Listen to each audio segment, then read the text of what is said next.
नमस्कार तनुष किचन को आपण को अनेक अनेक स्वागत। गोटे प्रकार अंडा तरकारी खाई खाई जदि आपण को बोर लगिलानी थरे मात्र एमिति ऊपर बनै खांतु आपण समस्त को बहुत पसंद आसीबो।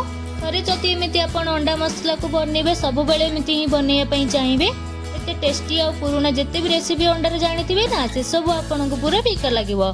ताले वीडियो टी को फुल वॉच करंतु। आशा करी रेसिपी टी आपण को पसंद आसीबो। ताले चलंतु स्टार्ट करबा ए मजेदार अंडार रेसिपी। अंडा मसला बनैबा पई प्रथमे तो मु एठी 4टी सिजे अंडा नेची तार ऊपर खोलपा चोपा बा कवर को बाहर करी नेची। एबे आमे एठी दे दबो हाफ स्पून रो हळदी गुंड, हाफ स्पून रो लंका गुंड। एबे आमे भलो भाबरे अंडा को मिसे दबा। एमिति सब जिंस को देकी कोळे देले अंडा फिका लागिबोनी, टेस्ट का भलो आसीबो। एबे देखंतु भलो भाबरे सब जिंस को गोळे नेची। एबे चलंतु अलगा प्रिपरेशन करबा। एठी मु गोटे मीडियम साइज रो पियाज नेची, 2टी सुखला लंका नेची, 6 रु 7टी काजू नेची, 1 इंच रो अदा नेची, 6 रु 7टी रसुन नेची, गोटे बड़ करेई नेची, सेतिर 2 रु 3 4 चमच रो तेल नेची। तेल एबे हमर गरम हे आसिलानी।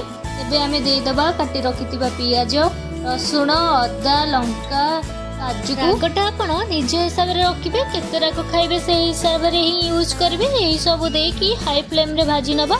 जेमिति पियाज हमर ब्राउन कलर रो होई जिवो, काजू लंका सब हमर भाजी होई जिवो। तो एठी देखंतु सब हमर भलो भाब रे भाजी होई गलानी। याको आमे गोटे बाउल को बाहर कर देबा।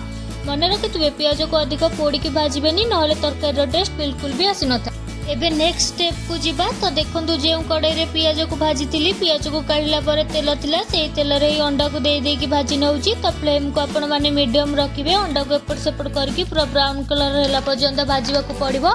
अंडा जते आपण भलो से भाजीबे, अंडा तरकारी रो टेस्ट ता बहुत भलो आसीबो, अंडा रो लुक ता मध्ये बहुत बढ़िया आसीबो। तो एठी देखंतु अंडा हमर बहुत भलो भाबरे रे भाजी होई जाईची। एमिति कलर होला जाई भाजीबे। एबे एक मिक्सिंग जार रे दे दबा। एक मीडियम साइज रो टमाटर नै कि भलो भाबरे ग्राइंडर, तेज पत्र, 2टी गुजराती, 3 रु 4टी लवंग, खंडे दालचीनी, 6 रु 7टा गोलमरीच, हाफ चमच जीरा, हाफ चमच पान मधुरी देई बळका थिबा तेल रे गरम करि दबा। जहा भी थिबा आपन पाखरे गरम मसला आपन यूज करि परिबे। तो ए सब टिके फुटी गला परे बा टिके भाजी गला परे बा टिके बास्ना आसला परे आमे एठी दे दबा बाटी रखितिबा मसला को। लो फ्लेम रे गैस को दे कि एही समय रे गोटे मसला प्रिपरेशन करिबा।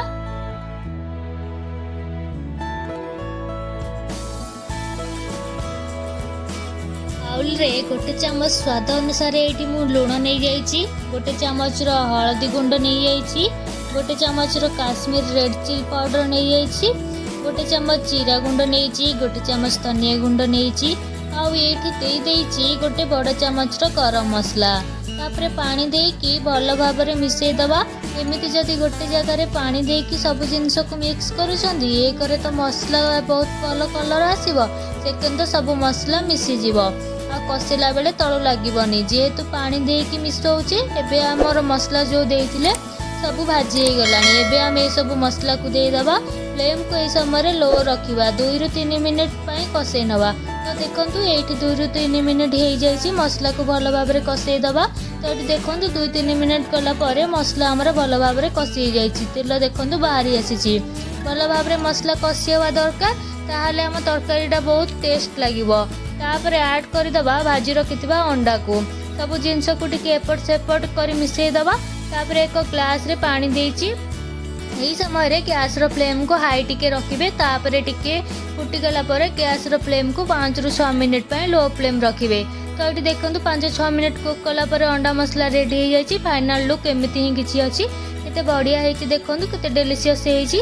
शेषरे टे कस्तूरी मेथी एवं कटा हेइथिबा धनिया पत्र को दे दबा। एबे गैस को बंद करि दबा।